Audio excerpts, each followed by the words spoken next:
everybody, I'm Tom Vasel. Welcome to Week in Review. If you've never seen this series before, basically we're just going to tell you all the different reviews that we did over the past week, give you short summaries, and then if you want to watch the whole thing, all you got to do is click a link in the description of this video. So let's get started. Hey everybody, I'm Zee Garcia. Here's what I did last week. So I did a solitaire playthrough of Pandemic Hot Zone North America, the latest in the line of pandemics. Check that out. And I also did a video ranking literally everything Pandemic. So that's all the core games, spin-offs, expansions, the whole thing. So if you want to hear some thoughts on it and where I would rank the different things, check that video out. I reviewed two games. I reviewed Hacienda, which I rate a 5.5 out of 10. This is the second edition of Hacienda that came out back in the early 2000s. The reprint I thought was handled in something of a sloppy manner. There are mistakes, typos, errors in the rules. And also the game I don't think holds up particularly well. So this is one that I don't feel really needed to come back.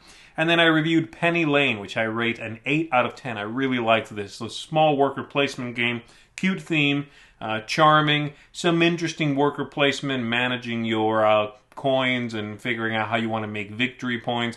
It's small though. It's very quick, very simple, but it packs a nice amount for the form factor in which it comes. So that's Penny Lane. And that's it for me. I will see you all on the next one. Hey there everybody, it's Mike DiLisio, and this week I did a solo mode review for two games. First, I did a review for Chai, which is a beautiful looking game with amazing components about trying to brew the perfect cup of chai through gathering ingredients and putting them together in different formulas. And while the game itself is, again, lovely, beautiful, a great theme, there were some significant rules issues that hampered the experience for me. There are 3 different solo modes in the game available, and so I talked a bit about those different modes, and you can get my full views by taking a look at the video. I just missed a recommendation with a 6 out of 10. I also reviewed the solo mode for Fairy Trails, a 1 or 2 player Uwe Rosenberg small box game, tile laying game where you're trying to connect paths. It's a cute puzzle. And as a 2-player game, I think there has a little bit more to it. But for strictly a solo game, I couldn't quite give it a recommendation. That also got a 6 out of 10. Anyway, there you have it. Let's keep it moving. Hey gamers, this is Liz Davidson from Beyond Solitaire. This week I reviewed Mutants from Lucky Duck Games, and it is a battling card game where you do some light deck construction and play a really interesting tactical game against either other opponents or against a solo boss. I thought the game was mechanically really good. However, I only have the base box, which only has 2 bosses for solo, and then there are only 3 more in the expansions. So I think it's a good game, but with limited solo play. The other game I reviewed this week is V-Commandos from Triton Noir.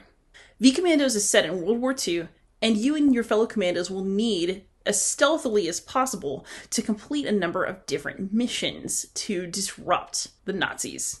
The game can be played solo or cooperatively, and it is a really good time. Also, if you like the system, you'll definitely want to be paying attention to the Assassin's Creed board game, which is also going to be published by Triton Noir, and will use the same system. So that was my week in review. Happy gaming. Hello everybody, this is Graeme Anderson, and this week I looked at 2 games. The first was Zona, The Secret of Chernobyl. This is an adventure board game where you play as scavengers in the nuclear exclusion zone around Chernobyl in an alternate present timeline.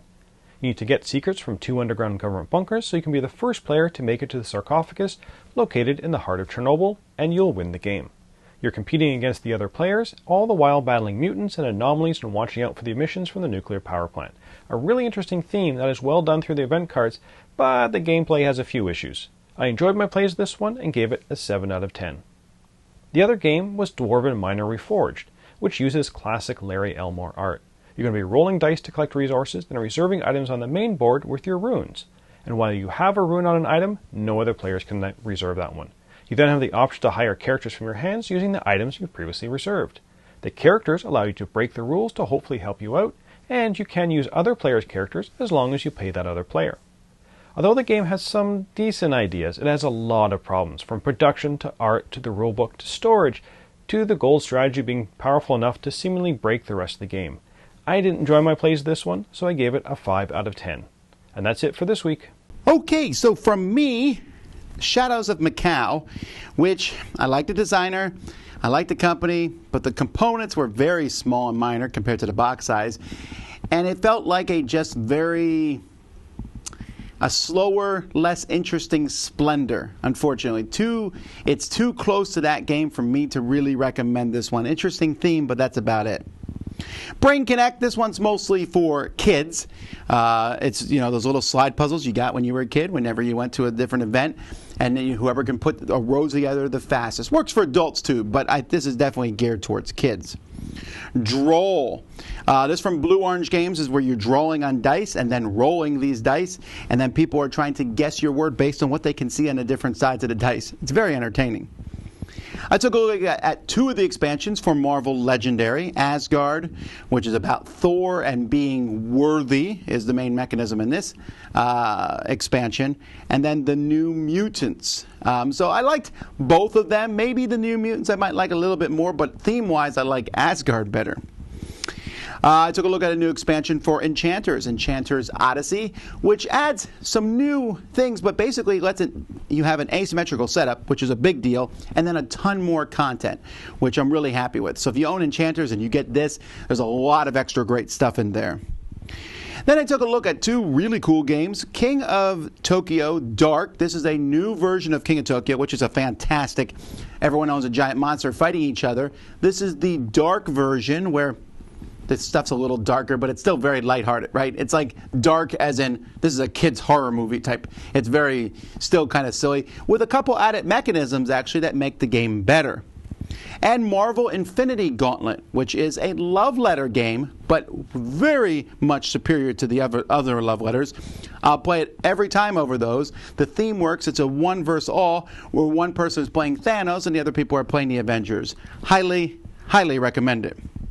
I then did a video, 8 more negative reviews, which is just a pile of games that I didn't want to put a full effort of a review into them, but did want to give you some of my thoughts on them.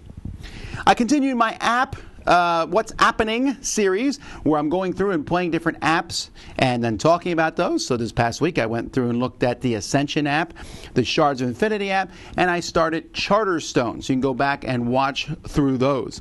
I did a top 10 list, the top 10 games with player alliances within the game, and continued my 10,000 and below series. If you haven't seen this, it's where I take a look at very low rated games on Board Game Geek and just give you some of my thoughts on them.